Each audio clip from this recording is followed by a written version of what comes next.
ចាសួស្តីបងប្អូនទាំងអស់គ្នាឥឡូវនេះនៅខាង LB Auto យើងនៅសល់ប្រភេទពួក GAC GS3 ស៊េរីឆ្នាំ2025មួយគ្រឿងនៅក្នុង stock បងការពិតទៅឡានមួយគ្រឿងនេះក៏ភ្ញៀវគាត់អញ្ជើញកក់ហើយដែរតែគ្រាន់ថាភ្ញៀវគាត់ប្រសេសសិក្សាមួយខាងទៅគេអត់ជោគជ័យណាអញ្ចឹងទៅក៏យើង return លើកក់ជូនភ្ញៀវវិញគ្រប់ចំនួនហើយបានវានៅ available មួយគ្រឿងនៅក្នុង stock បច្ចុប្បន្នណាបងអញ្ចឹងសម្រាប់បងដែលគាត់សាកសួរព័ត៌មានពីនាងខ្ញុំដែលគាត់ចង់បាន GS3 ហ្នឹងណាគាត់អាចអញ្ជើញមកមើលជាក់ស្ដែងនៅខាងក្រៅបានហើយគាត់អាចមកមើលផ្ទាល់ហ្មងបានបងនៅខាង LB Auto បងចំពោះតម្លៃប្រភេទពួក GS3 នេះគឺតម្លៃ 29,900 បងចាមានភាសាអង់គ្លេសស្រាប់ក្អីអូតូសងខាងបងចានេះក្អីអូតូសងខាងអ៊ីនធឺណិតខាងក្នុងគឺបែបនេះបងស្អាតលក្ខណៈsport បងចាហើយតាក់ទងជាមួយនឹង function របស់គេគឺបច្ឆេះពីចង្ងាយតាម smart key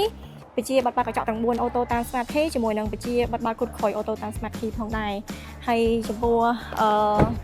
ខាងពួកខ្ញុំគឺយើងមានការបន្ថែមជូនជាច្រើនមុខទៀតបងដូច free ស្លាកលេខ free កម្រាលជើង VIP 2ជាន់ free UV កញ្ចក់ជូនបងហើយបើសិនជាបងនៅភ្នំពេញគឺពួកខ្ញុំ free 10ជូនបងដល់ផ្ទះតែម្ដងចានេះបងកៃអូតូសងខាងហើយសូមបញ្ជាក់ម្ដងទៀតណាបងចំពោះឡាននេះគឺនៅសល់តែមួយគ្រឿងគត់បងនៅក្នុង stock ឥឡូវនេះអញ្ចឹងសម្រាប់ភ្ញៀវគឺដែលគាត់ចង់បានមកមុនមកក្រោយបានក្រោយឯងបងព្រោះដោយសារតែចំនួនមានកំណត់បង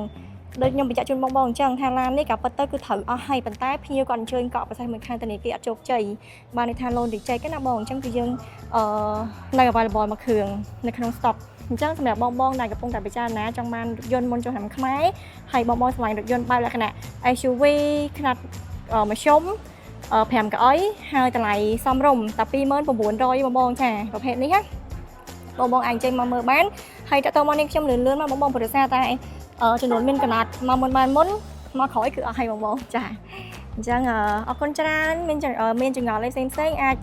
call ឬមួយក៏ឆាតសួរនាងខ្ញុំតាមរយៈ Telegram ក៏បានដែរពួកខ្ញុំនឹងដាក់លេខទូរស័ព្ទនៅក្នុងវីដេអូនេះផ្ទាល់តែម្ដងបងចាអរគុណច្រើនបាយបាយ